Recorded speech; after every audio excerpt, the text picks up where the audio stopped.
alguna manera de inspiración, de metas, de sueños. Hay lugares bien importantes aquí en Ecatepec, como comentaban hace rato, la piedra equinoccial. Así le llaman, pero no es tanto eso, propiamente, no es propiamente eso. También hay varios, se puede decir que puntos importantes de vestigios prehispánicos que en lo particular me gustaría que nos dijeras cuáles son y en un momento dado cómo eran utilizados, para qué. Bueno, la antigüedad de este cerro, de nuestra montaña, es muy antigua. Este cerro, esta montaña es más antigua que el Popocatépetl y que el Iztaccíhuatl. Caray. O sea, tiene una antigüedad muy, muy grande, por eso también la importancia. Para nosotros es nuestro centro ceremonial. Y bueno, yo estoy aquí porque aquí fue donde me iniciaron mis maestros, mis instructores, y ahorita pues tengo la obligación y el compromiso conmigo mismo y con lo que dijo nuestro abuelo joven Cuauhtémoc, de rescatar y promover esta parte, mi tesoro, ese tesoro que él guardó, pues nosotros lo estamos guardando y tratando de dar poquito de ese tesoro a las personas que se acercan. Le comentaba de la antigüedad, es muy antiguo este cerro. De hecho, cuando hace explosión el Xitle, el volcán que está allá por Ciudad Universitaria en Cuicuilco, habitantes de ahí se vienen acá a Ecatepec y se establecen y utilizan lo que le llaman ahorita la piedra equinoccial para trazar la ciudad de Mexico-Teotihuacán. La ceremonia que hacemos o que se hace, que se ha hecho, que se ha mantenido desde hace miles de años, a través de la continua tradición de Tezcatlipoca, que se hace el primer amanecer después del equinoccio, es recordar el momento en que se hace el trazo para la fundación de Mexico-Teotihuacán. Entonces no es propiamente que sea una piedra equinoccial, es una piedra que precisamente al amanecer siguiente del equinoccio de primavera nos marca el punto para hacer el trazo. Bueno, marcó a los habitantes antiguos el trazo para hacer la ciudad de Teotihuacán, y cada año recordamos ese momento.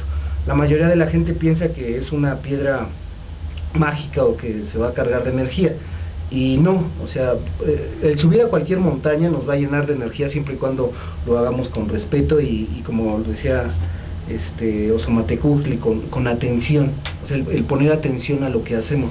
Entonces no es específicamente este cerro tiene su magia, por llamarlo de alguna forma, pero todas las montañas, sean pequeñas o grandes, tienen ese misticismo. Nada más hay que ponerle atención a lo que uno quiere hacer. Entonces esta piedra es muy importante porque nos recuerda un momento histórico, que es el trazo de Mexico-Teotihuacán. A partir de ahí, más adelante se establece, donde está ahorita el CENTE, el sindicato de la maestra, el Baester. No, estamos hablando bien y no luego sacas cosas. Tranquilo.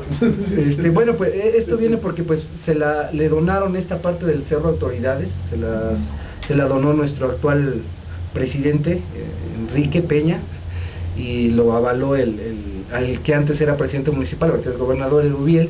Entonces esto habla también más de los peligros que corre nuestro cerro y toda la Sierra de Guadalupe, porque las personas que empezaron a donar espacios como donde está el sindicato, pues ahorita están en niveles más altos de poder. Entonces, bueno, donde está el sindicato, cuando lo estuvieron construyendo, estuvimos haciendo mucho trabajo, donde estuvimos trabajando el Calpulli de Fer, estuvo trabajando Calpulli de aquí de San Cristóbal y otros que veníamos a hacer danza.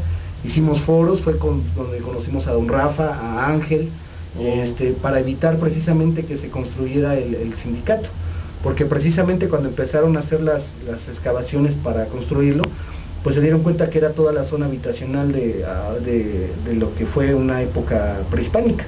Todo eso era una zona habitacional, todo eso. Ahorita todo lo que es la UAM, el CECITEM, son vestigios. Y ahí tuvimos la oportunidad, gracias a Miguel Ángel Trinidad, de platicar con los arqueólogos de Lina que estaban trabajando ahí.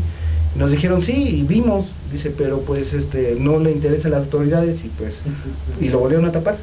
Ahorita el jardín del CENTE son vestigios, pero están tapados, y si ustedes van, pues van a ver el logotipo de Lina que está resguardado, pero pues ellos mismos lo taparon. Hasta cierto punto tienen razón, porque lo que nos decía la gente de Lina es que, mira, aquí son autoridades municipales, están cada 3 años y no les interesa la cultura. Si lo sacamos ahorita lo van a deteriorar, porque a las autoridades municipales no les interesa, y al gobierno federal dice que no tiene recursos. Entonces pues lo mejor es que permanezca tapado para que pues se siga conservando ahí. Es triste porque era para que nosotros mismos, los habitantes, nos hiciéramos cargo de esas zonas, pero como hay poco interés, pues ahí están tapadas. Entiendo tapados, yo lo entiendo así, tapados de conocimiento, porque nos tapan conocimiento, y tapados porque, no vamos a entrar en detalles, pero tal pareciera que... Es como el karate, ¿no? Los karatecas son los karatecas les dicen manos huecas, ¿no? Pero es donde volvemos a entrar a la apariencia. Llega... Exactamente. A eso se le llama Toltecayot. La Toltecayot es la gente científica, la gente de la ciencia, donde llega Tonatiuh y es como el padre de las ciencias. Entonces, ese tipo de detalles que nos acaban de suceder son científicos. Entonces, eso quiere decir que son partes aparentes, y es donde se encuentra un estudio cotidiano que todos los días y todos hacemos.